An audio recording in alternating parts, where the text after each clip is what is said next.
Ang tamang medication program at management ay susi sa pag-iwas sa sakit at pagpapabuti ng paglaki ng ating mga baboy.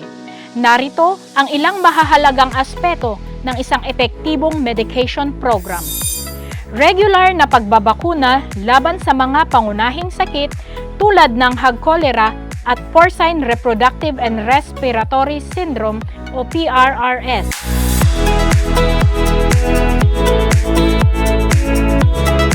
Paggamit ng mga gamot laban sa impeksyon at dewormers laban sa mga parasitiko.